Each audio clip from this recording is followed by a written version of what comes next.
Just a brief note that we're going to be starting in a few minutes. We always wait a little bit longer than noon just to let everybody show up. So if you could just bear with us.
Well, shall we get started, Nadia?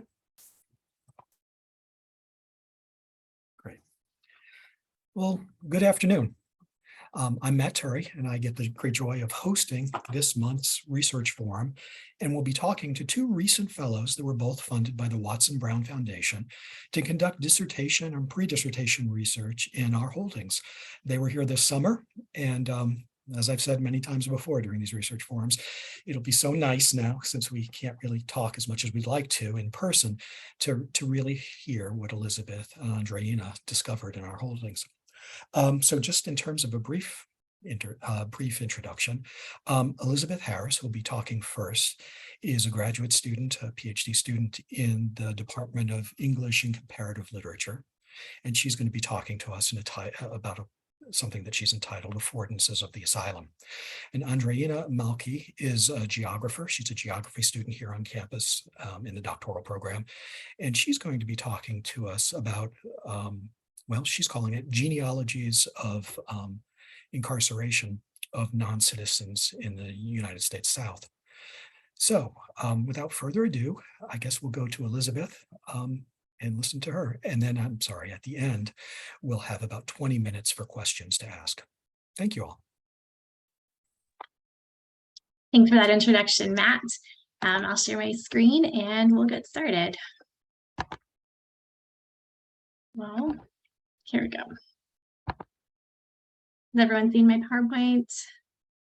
Great. Thank you, everyone, for being here, for joining us on your lunch break.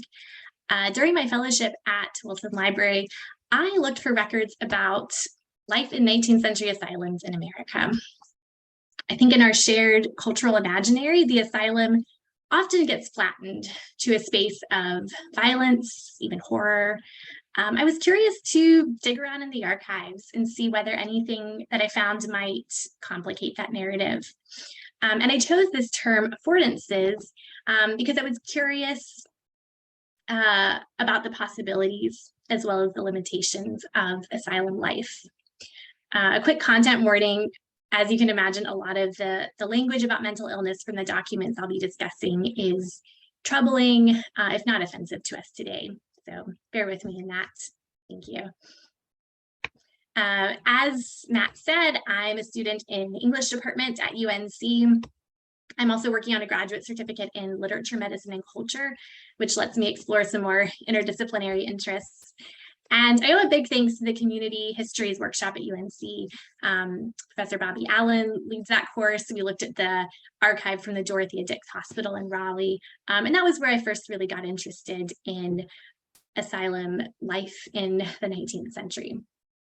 My dissertation overall explores the relationship between power and play in stories from the 19th century American asylum. So like I said, when we think of the asylum, we often think of violence and abuse. That was how a lot of 19th century Americans also saw the asylum. These are illustrations from two 19th century memoirs written by people who were patients in asylums.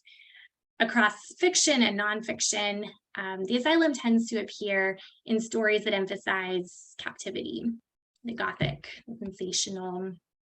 What's interesting is how relentlessly terrible the asylum looks in portrayals like this, even at the same time as medical professionals are heralding the asylum as this meticulously designed therapeutic space that boasts up to a 90% cure rate.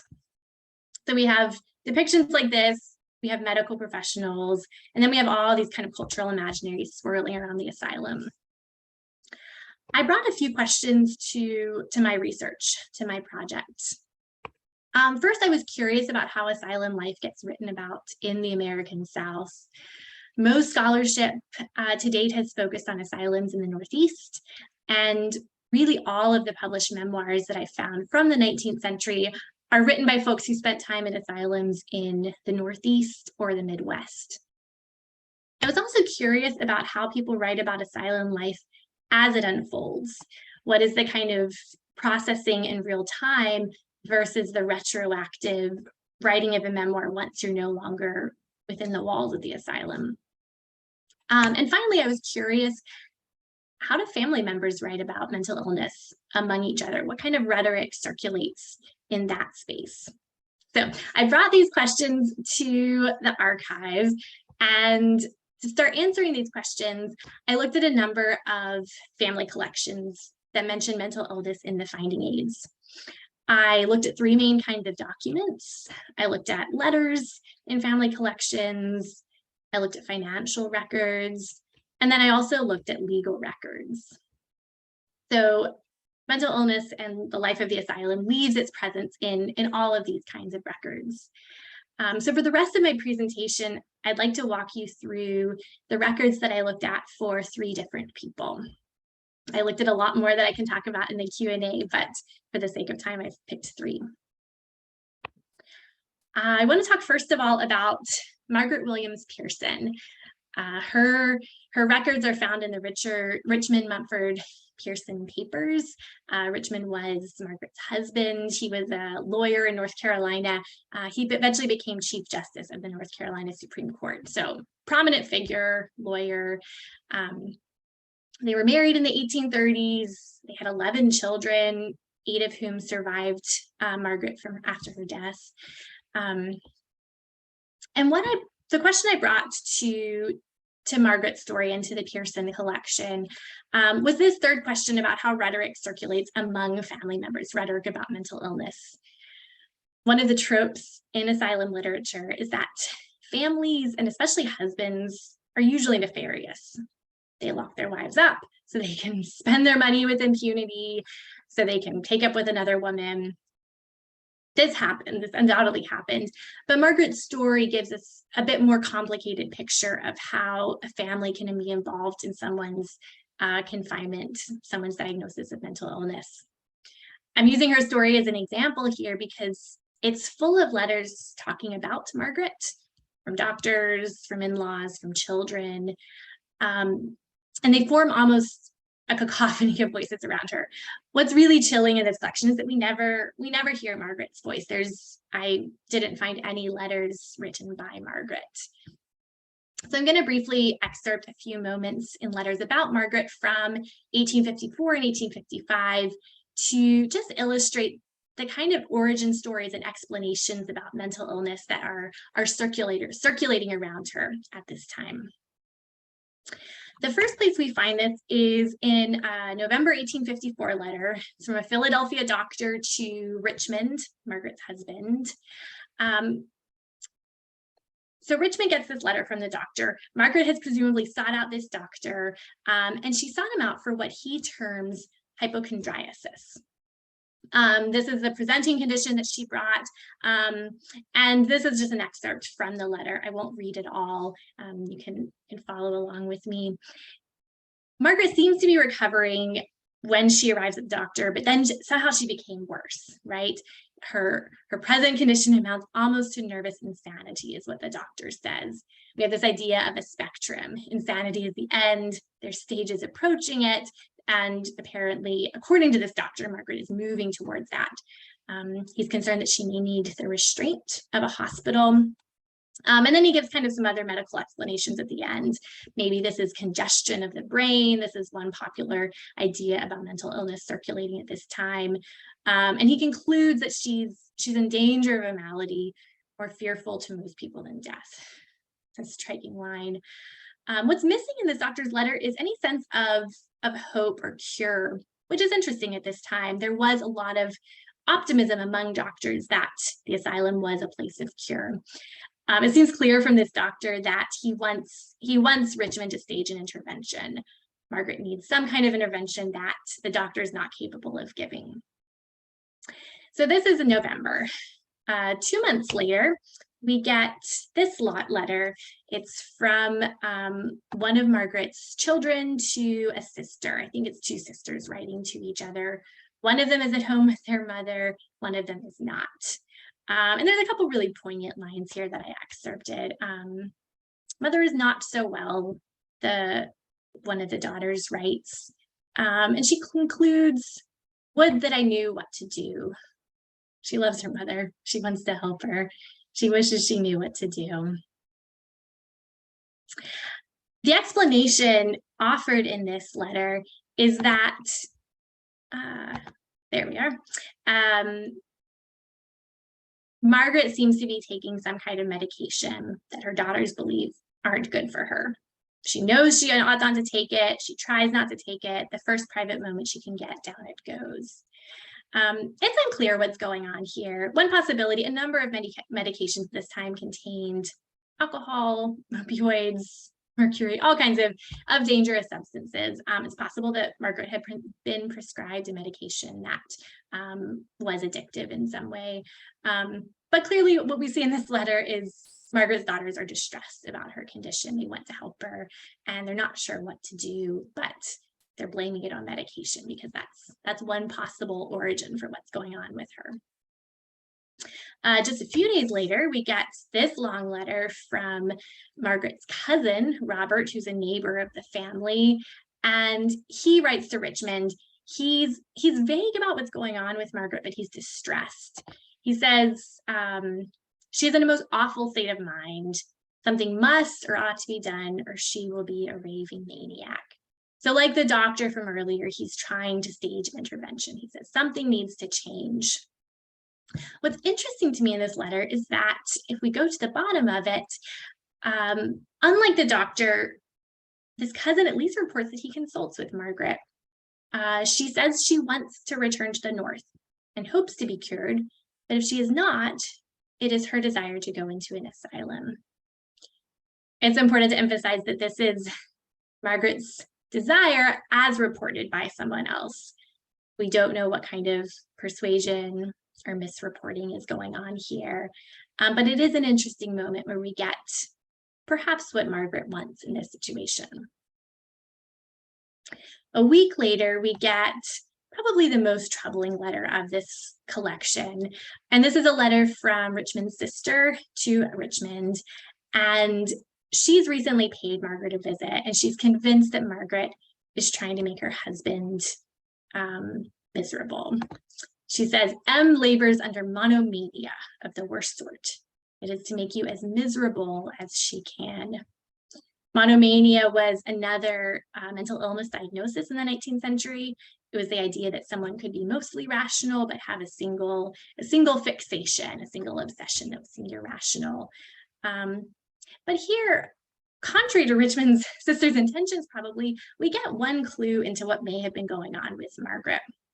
Later in the letter, she writes, the poor thing actually tried to make me think she was afraid of you.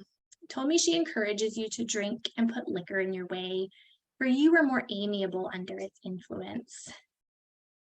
Again, this is someone's reporting of what Margaret said, but it is a clue that perhaps something was unwell in Margaret and Richmond's marriage. Perhaps her husband was distant or angry. Perhaps alcohol makes him more affectionate or amiable, as the letter puts it. Again, another perception, another diagnosis that we get of Margaret. Perhaps it's monomania, or perhaps she's unhappy in her marriage. So about a month passes in the collection, and the next place Margaret shows up is as a patient at the Pennsylvania Hospital for the Insane. This is a letter from Dr. Thomas Kirkbride, who is kind of one of the prominent asylum superintendents of this day. Margaret is sent to this asylum. The report we get from Dr. Kirkbride is pretty brief. At the top here, we see that Margaret is, or Mrs. P, Mrs. P is much improved in the last fortnight, and at present, everything seems favorable. So this is Kirkbride's rendition of what's going on with Margaret now that she is a patient at the asylum. Just a thing to note about Kirkbride that's interesting, his model to build and run asylums had been widely followed across the nation. This is really the height of his career around 1855. His model had become called the Kirkbride Plan. Also, Margaret is living in North Carolina, but she's sent away to Philadelphia. North Carolina didn't yet have an asylum at this point. Dorothea Dix Hospital opens in Raleigh in 1856. And so this is the year before that. So Margaret is sent north, sent to get care from Kirkbride in the height of his career. This next slide I find really chilling, or I should say haunting. It's titled Memo of Articles Furnished to Margaret Pearson. And it does and doesn't tell us a lot of things about Margaret. It's a list of items that she was able to purchase while she was at the asylum. And it shows her as clearly a privileged patient. Either she had freedom to go shopping, she was able to have items that she had asked for brought into her. She buys candy, she buys fruit, she buys things to sew with. But I've excerpted these moments on the right side here that have to do with writing materials she was asking for. She bought stationery, pencils, postage stamps.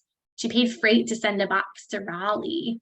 Again, paper, stamps, envelopes, postage. What's sad to me is we don't know what happened to the things she wrote. It's possible that they were censored at the asylum, that they were never mailed to her family. It's possible her family members received letters from her, but didn't keep them. And so it's haunting because we get items that she consumed and evidence of things she wanted to write, and then those records haven't survived. Margaret returns home from the asylum in November, at the end of November, and then she dies at home about a month later. Her newspaper obituary ascribes her death to paralysis of the hands that reached her heart. It's an odd diagnosis. I can't help but wonder, whatever she died of, whatever its physiological root was, whether is it all linked to the dread, the distress, the wretchedness that she feels, and that takes her to the asylum for this season. One little PS to Margaret's story. This is a letter written about 6 weeks after Margaret died. On Valentine's Day, her daughter Brent writes this letter to her father, to Richmond. And at the top here, I've excerpted a portion of it. She says, "Father, I have not felt very well since I came home. Sometimes I fear I may have the nervous disease." The context of this is she's in love with, maybe kind of engaged to someone, and she's really concerned about how whether she has some kind of mental illness, whether she's inherited it from her mother, and whether that will cause a problem in their marriage. So we never hear Margaret's voice in this collection. We get hints. She may have wanted to return north for medical care. She may have been unhappy somehow in her marriage. She may have wanted to record her experiences and maintain communication with her family. Medical history often presents these different causes or diagnoses that we see in Margaret's story: hypochondriasis, monomania, the addiction to medication, maybe heredity. In medical history, we get these sort of chronologically as epochs. But what's interesting in Margaret's story is we see all of these diagnoses circulating and coexisting around her. And again, unfortunately, we don't hear her voice explicating her experience of those. Really briefly, I'm going to talk about two other stories that I explored during my research at Wilson. Nan Smith, her letters are found in the Herring family papers. They're identified in the finding aid as letters from a patient. When I examined these letters more closely, I'm actually convinced that they're written by someone who works at the asylum. So not a patient, but maybe an attendant there. You might wonder, why does that distinction matter? Asylums were really hierarchical institutions. Power was centered largely around the superintendent. There's a descending order of authority among asylum staff. Folks who theorize how power operates at the asylum draw a really clean line between the folks with power, or the staff, and the folks without power, or the patients. And these letters from Nan complicate that boundary. I just included one of them here. All of the letters from Nan are from 1889. They're written over about a 3-month span. The first two are condolence letters. Maddie's mother has just died. And the last two are these kind of long, rambling letters about life in Raleigh, life at the asylum. They seem to be written on some kind of asylum letterhead, which is interesting. I blew that up in the top right corner here, and that's found in the top corner of Nan's letters. Nan describes weekly dances that are held at the asylum. She describes a musical band that patients put together. And her impressions of the asylum are ambivalent. She writes about a mutual acquaintance coming to work at the asylum and says she'll have a good home up here. She'll be with kind friends. Later on in the same letter, though, she writes, nobody could know how horrible it all is unless they could stay here a while. Like many of the patients in asylums, she missed home. She writes at one point, I want to be at home now, and home now are bolded as though she moved her pencil over and over those words. There's an ambivalence to Nan's account of asylum life that I find really curious. And this uncertainty of whether she's a patient or an attendant there only exacerbates that ambivalence. And I can talk more about Nan's letters in the Q&A if you're curious. Finally, I wanted to talk about Letty Long. She was a patient at the Dix Asylum in the 1870s. There's only one letter of hers in the Long family papers. I haven't found anything else about her in these collections. But here's the letter we get from Letty. She's writing to her uncle in 1872. And here's a few moments that I found especially poignant from it.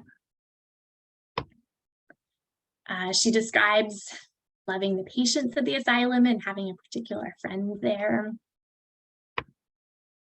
She describes their Christmas celebrations, having preaching every day in chapel. There are things she's enjoying about life at the asylum: friendships, celebrations, rhythms, and rituals of communal life. She said, I love Dr. Grissom like a father and Dr. Fuller like a brother. It was common to use family language at the asylum. Superintendents were often talked about as these kind of benevolent fathers in charge of an institution. But there's an attendant that I have no love for. So there's a complicated relationship with the staff here. There's some that I love, some that I don't. I wish I could see you all, but if we never meet on earth again, I hope we will meet in heaven. She's not sure if she's coming home. She's not sure if she's going to be cured. And then she ends, I want you to send me some dyed eggs, red and black and yellow for Easter, fruit and sugar cakes, brandy peaches. What I get from Letty's letter, I get a lot of things from Letty's letter. one thing we have to think about with letters from the asylum is that this could have been censored. She may have been writing positive things about asylum life to get it out and get it through the censors. That's always possible. What does seem clear from Letty's letter, though, is that she sees herself as part of a network of people at the asylum, a network of people that she likes and doesn't like. It's complicated. She also sees herself as part of a network of people back home, people that she loves, people that she hopes will come visit her. And she wants to enjoy life in some way. She wants Easter eggs and brandy peaches, and she wants contact with the people that she loves. She wants to have letters back and forth between them. So I think I'm going to stop there. Let me end my screen share. I'm happy to talk more in the Q&A about some surprises and challenges from the collections and kind of how I'm thinking about using these materials in my future research. But I want to turn it over to Andreina before we run out of time. So thanks for your attention. Thank you so much, Elisabeth. That's truly fascinating. And I think there'll be good questions. Well, let's go on to our second speaker, Andreina Malki. I'll turn it over to you. Please go ahead.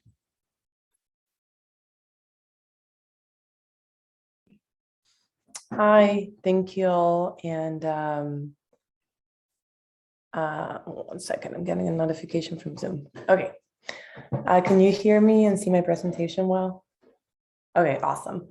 It was great to hear about Elisabeth's presentation because I actually think that you and I were in the same class with Bobby Allen. So I also looked at the Dick's Hospital archives, and a lot of my only training in archival research came from Bobby Allen and the work that we did in that course. So that was very interesting. So yeah, as Matt previously said, I'm a fourth year PhD student in the Department of Geography, recently ABD, and I had the pre-dissertation Prospectus Fellowship, and my title is, I think it was a different one, the one I provided, but for this presentation, I'm calling it Genealogies of Immigrant Incarceration in Harford County, North Carolina. And to begin, I wanted to also give a little bit of the context of the research and why I came to the collection and how it relates to my broader dissertation research. So I began studying what are called criminal alien requirement prisons, or CAR prisons, which are prisons that incarcerate non-citizens, so undocumented people or people that are might have temporary residence or something like that, but are non-citizens and commit federal crimes. About 40% of those people are in criminal alien requirement prisons because of immigration offenses. So for example, illegal reentry or something like that. There are 13 of these prisons across the United States, one of them in Harford County, which is in northern North Carolina on the border with Virginia. And they're all privately owned and operated by prison corporations. About 10% of the federal inmate population live or are incarcerated and live in these prisons. So I started studying a very contemporary phenomenon. My initial interest is in corporate capitalism and race. But once I visited the site, which you see on the map on the right side of my slide, this is just a screenshot from Google Maps. I realized, and I'll tell you how in a minute, that the tract where the CAR prison is in North Carolina, which is 250 acres, coincides exactly with the boundaries of what used to be the Vand plantation. And it only changed hands once to a farmer before it was sold to Geo. So it went from the Van family to a private farmer, and then to the corporation for the prison. And upon further research, I also realized that the Chowan River, which you also see on the right, and just all this land that we see here depicted in this picture, was obviously inhabited by indigenous people, but more specifically the Meherrin tribe, which came from Virginia as they were displaced by Virginia settlers in the 15 and 1600s. This was a very important area for that indigenous nation, which actually still exists in North Carolina and live in a reservation. And this this possession was very much facilitated by the Virginia Company of London, who was trying to, or this company was trying to sort of decompress all this area that was settled in Virginia and some other settlers south to North Carolina. My broader question, and this is a very simplified version of it, is exploring this site, this place, which as geographers are very interested in place, as a time, as a window into like this time-space confluence of indigenous dispossession, plantation, slavery, and contemporary incarceration of immigrants. And I do so by looking at how the law, how state and private capital arrangements, and how the landscape sort of facilitate this transition of making this site and this place a place of ongoing or recurrent captivity, dispossession, and profit. So that is what my dissertation was about. But before I came to this question, I thought I was just studying a very contemporary modern phenomenon, which was this person that you see right here, the River Correctional Institution, which is ironically located on Justice Drive in Hereford County, unincorporated Hereford County. If you see the picture on the right, it's not visible, I don't think, from this not that zoomed version. And that has to do with my ability to get close to prisons or, researchers to enter the sites.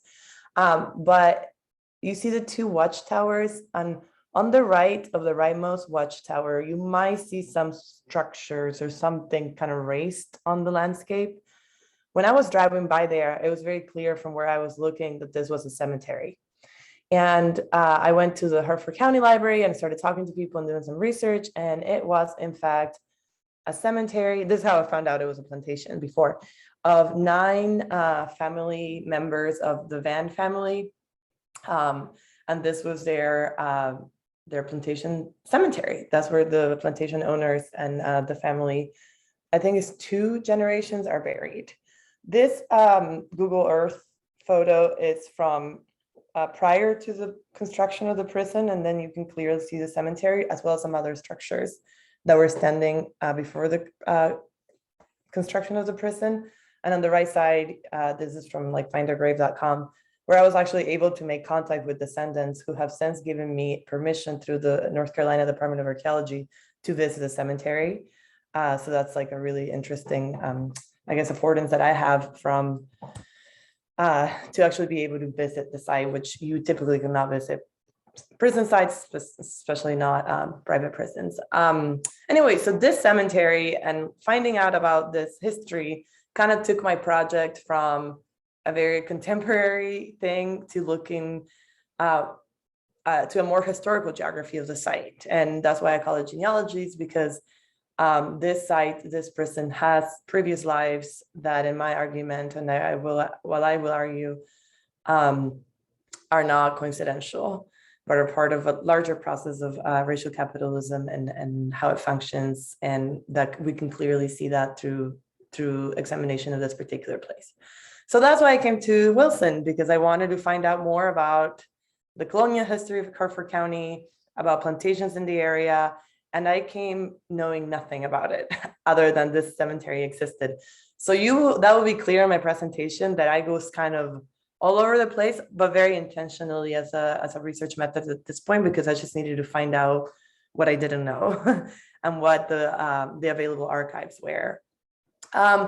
One thing that is less random and less kind of all over the place, and that I was able to do prior to transcribing, as Elisabeth so beautifully did, and I need to do some of the letters and stuff, so by putting together all the things that I looked at, which were letters, which were account books, which were actually community histories of the place and core records and so forth, I was able to put together like a pretty detailed timeline, and I can share. I can try to share it in here. Maybe you can see it better right here through Timeline Maker. And so my first, oops, what do you see it now?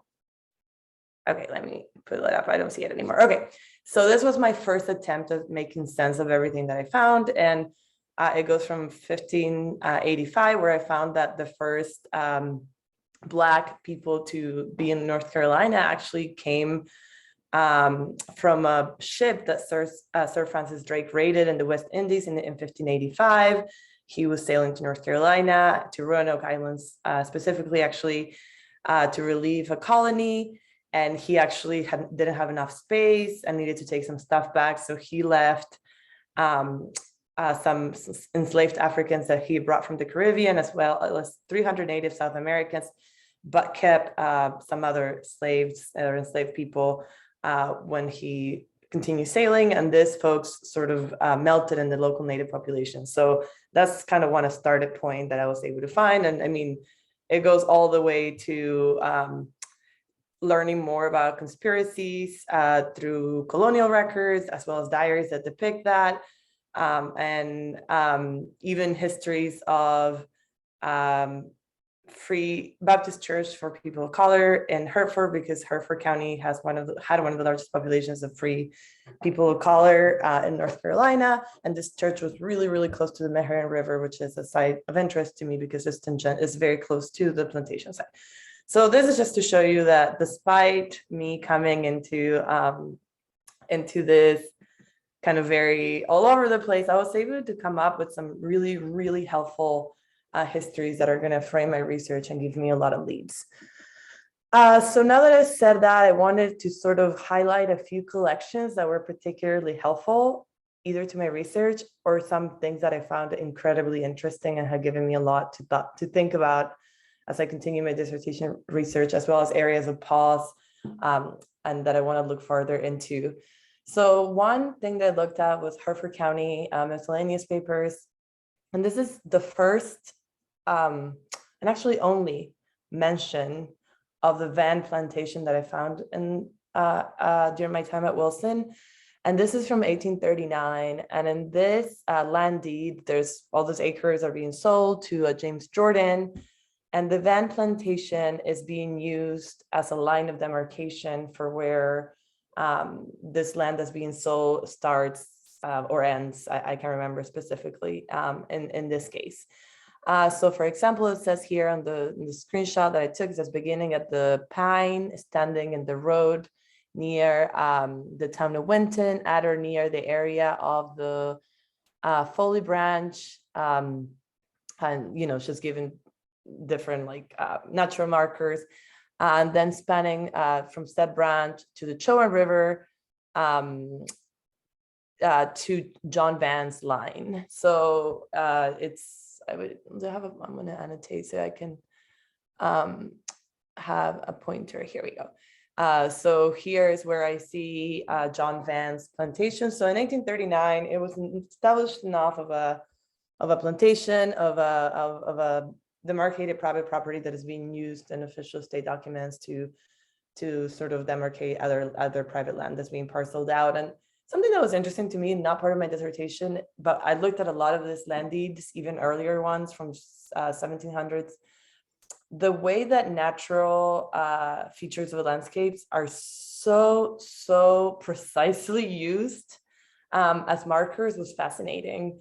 Especially because I also work with archaeological reports of the site that were being done in consideration for inclusion into the National Registry of Historic Places that also do a very, very archaeological sort of detailing of every single natural feature of the landscape.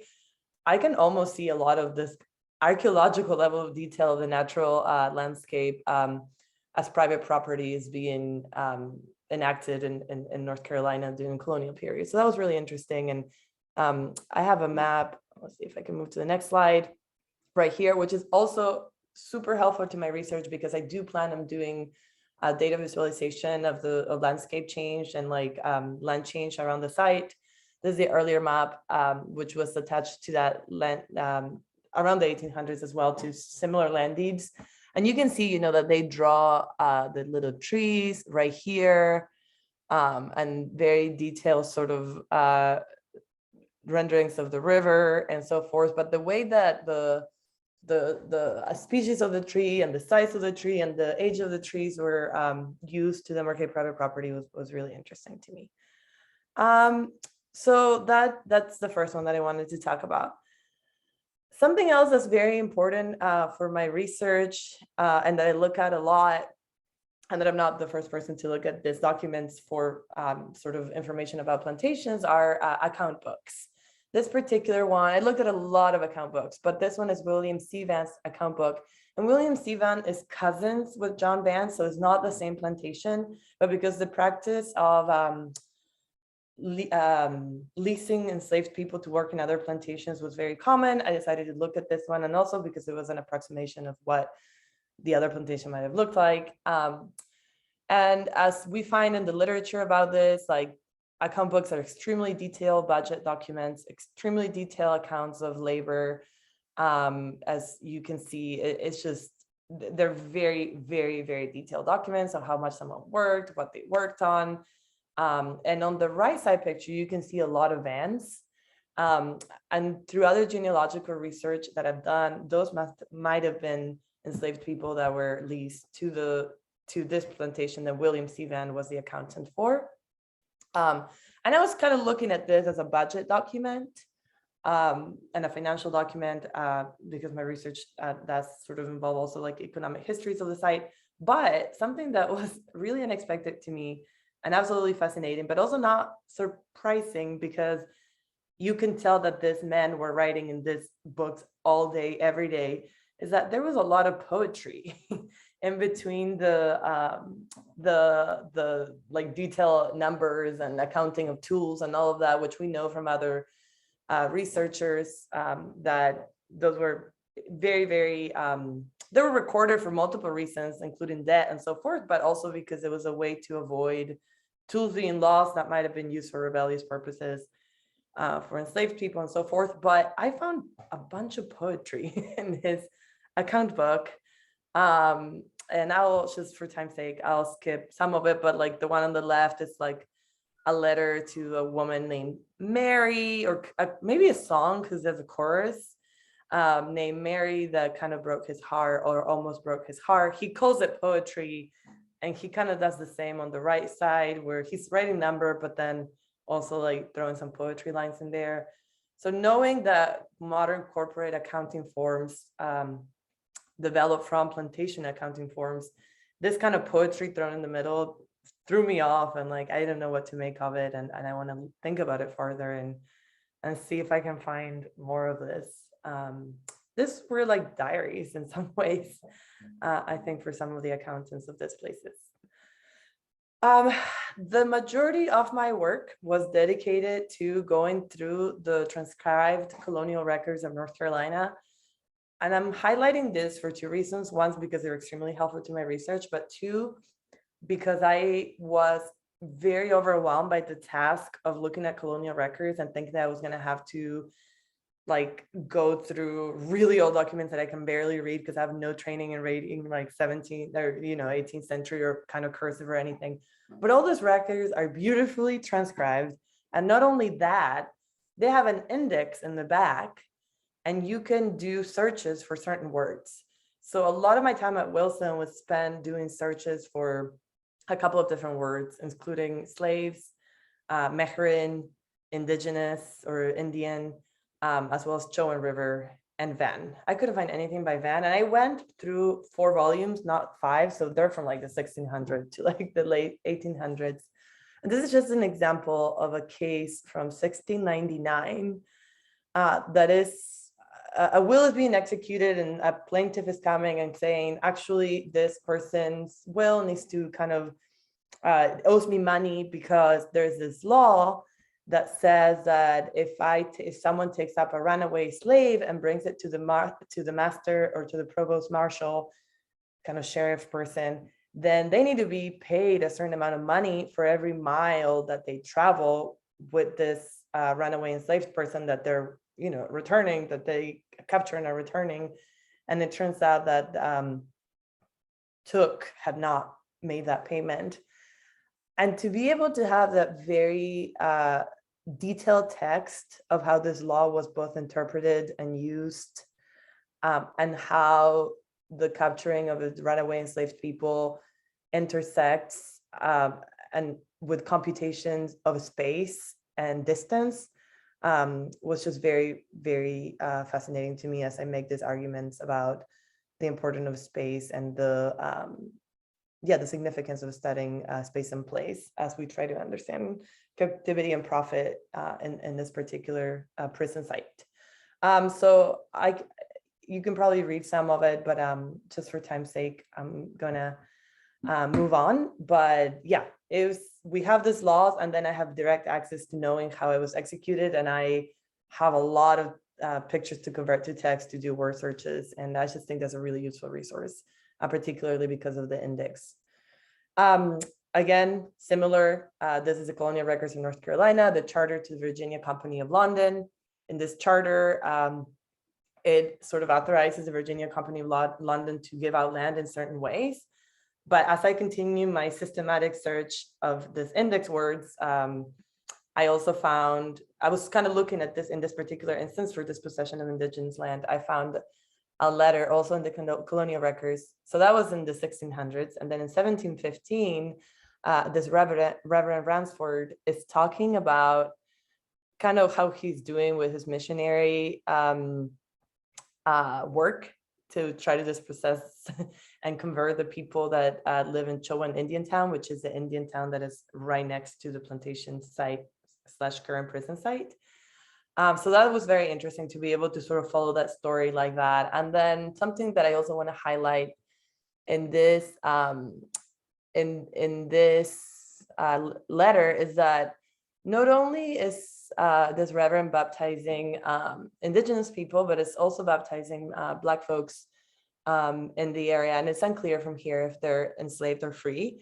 But that also supports my argument of and other researchers' arguments of the sort of necessity and simultaneity of dispossession and plantation, this indigenous dispossession and plantation and slavery, and the necessity for dispossessed land to establish plantation, but also the necessity to have plantations, or the ways that plantations function in dispossessing land. And so that was it's very helpful to be able to follow the story by using the index word search. And then also another version of that, this is a case that was settled by dividing some land and saying, you know what, we're going to let the Meherrin people, this Chowan River people, live in a certain area of land, and they can be there and they shouldn't be bothered, but they also can sell the land. So that's kind of the earliest iteration of the current reservation that the Meherrin are in, even though it's in a different place. So again, I'm showing this more for content. I'm sorry, less for content and more for like this methodology of following index words through the colonial records, and kind of how it helps me piece a story that would otherwise be kind of impossible to do in the span of a PhD dissertation research. So that was incredibly helpful.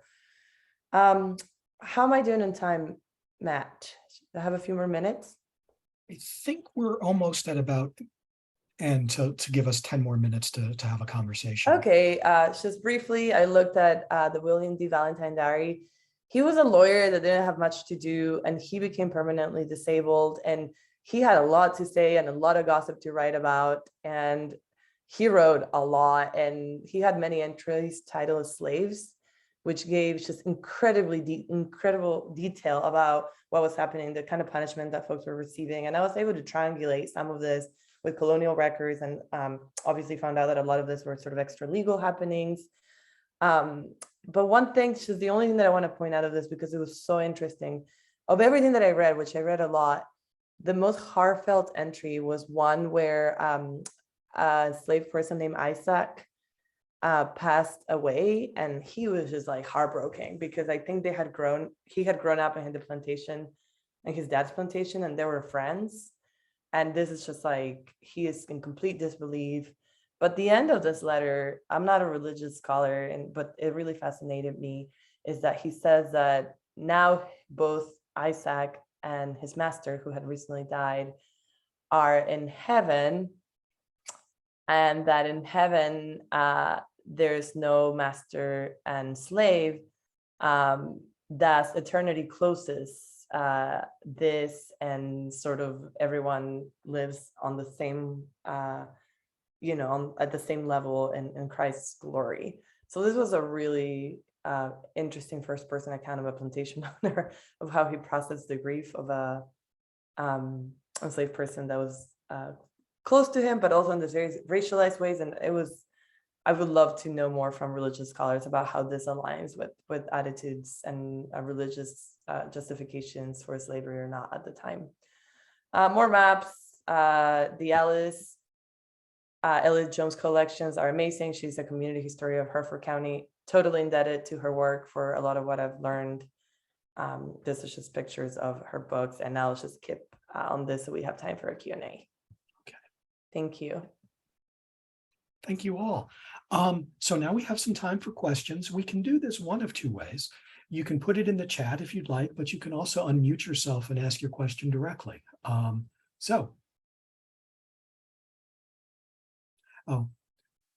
While we're waiting for questions, Kerry Bannon reports that the Valentine Diary has been scanned and is available to be transcribed.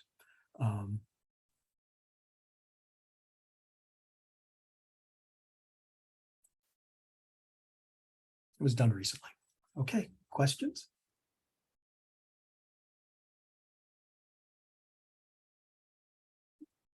Well, the one thing you sort of alluded to it, Elisabeth, I'm curious about the internal tells that you see that makes, was it Nan Smith? Like the tension you see in her writing that makes you suspect that she was an employee rather than a patient of the asylum. Yeah, so I explored a few things for that. I looked at the asylum's intake register, which through the community history workshop was digitized, and I didn't find anyone with a name like hers in the patient records. I looked at a lot of permutations of her name, and there's no one indicated in the records with that name at the time that she's writing. A few other sort of clues to it. She does write about several patients in it, and they're patients, I think, from her home county. So totally against our confidentiality rules now, but she's talking about how they're doing at the asylum.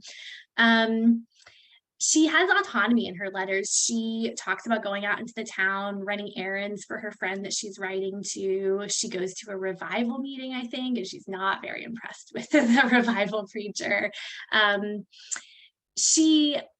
Here's one clear moment.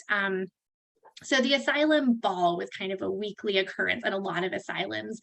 And for some asylums, it would be gender segregated because they didn't want patients mixing. And so the female attendants would dance with the male patients one night a week, and then the male attendants would dance with the female patients one night a week. And she describes dancing with the male patients, which I haven't looked clearly at. I haven't found for sure that was the practice at Dix, but that's the practice across a lot of asylums. And so that felt to me like a moment of pretty clearly her indicating that she's a worker or an attendant at the asylum. Thanks. I have a question from Maria for Andreina. Can you suggest what connections you are starting to bridge between the history of the site and the prison today as a site of immigrant incarceration? Yeah, thank you. So what I am finding is that there this kind of parallels that are functioning to make the site a site of private profit and captivity of racialized people. And the mechanisms that I'm identifying are happening through racial codes of criminality. So runaway enslaved people, or even, slave codes that force those folks to be there.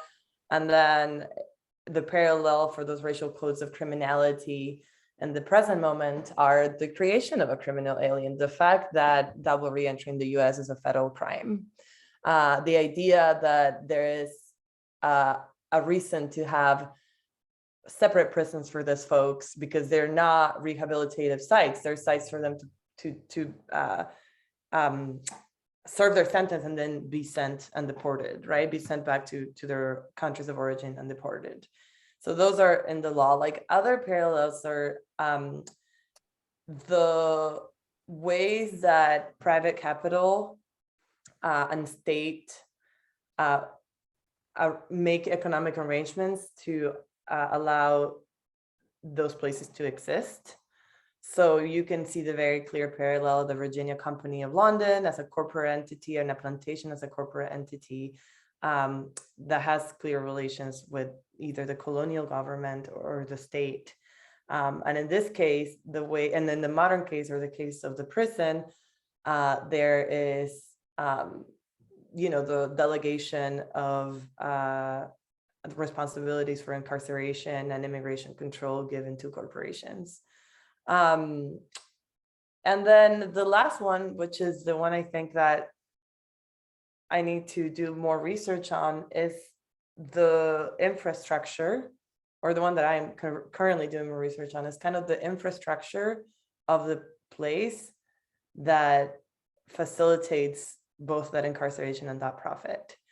And what I'm interested in looking at is, what about the place, what infrastructures continue and which ones have changed, and what are the leftover things that we can see from the plantation area that are still present out. For example, the road that presumably all of the incarcerated people at that place get there, used to get there, was a road that was initially built for plantation access.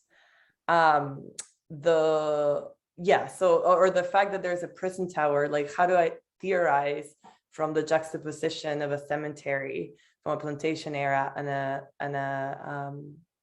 a prison watchtower? How does the prison have to infrastructurally accommodate to the previous lives of the built environment of the site? So those are sort of the connections that I'm making and seeing at this point. Did that answer your question? Yes, thank you so much. No. Other people?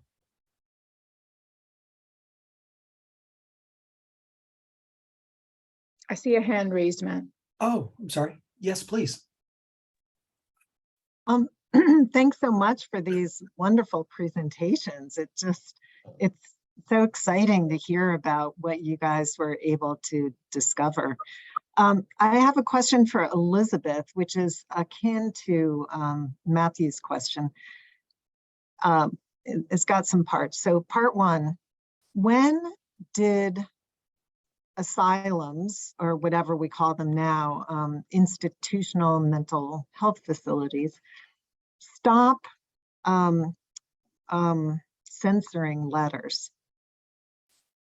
Assuming that they did stop, I don't know. Yeah, should I answer that part? And then you said you had a second part to that? Yeah. Great. So a big figure in anti-censoring laws is Elisabeth Packard from the 1870s. She spent time in asylums and then used her memoirs to lobby the legislature to get laws changed, specifically about patients being allowed to send letters out. That was in Indiana, and I haven't done the work to see if those laws were repeated sort of nationwide or if that was more local to Indiana. I need to do some more digging on that. But 1870s, at least the kind of tide is shifting. Yeah, and then of course it's interesting to know, just because there's a law in the books doesn't mean that any of the individual institutions actually followed that law. I was going to suggest, as a potential for a kind of interesting ethnographical research to accompany this archival research, I was going to suggest, wouldn't it be interesting to talk with, at this point, older adults who had experience at Dorothea Dix, I don't know, in the 70s or so, to ask them a number of questions. One having to do with writing letters home, and then another having to do with just the whole question of censorship and putting a happy face on their experience. I just, to kind of get some sense of how the patients themselves felt about that kind of experience, because one can say that, oh, they felt like they had to put a good face on it. That can sound imposed. But I think part of your research is suggesting that patients, some of them at least, are invested in narratives of recuperation and going on living their lives. Yeah, thank you for that suggestion. I love that. I'll have to give some thought to that.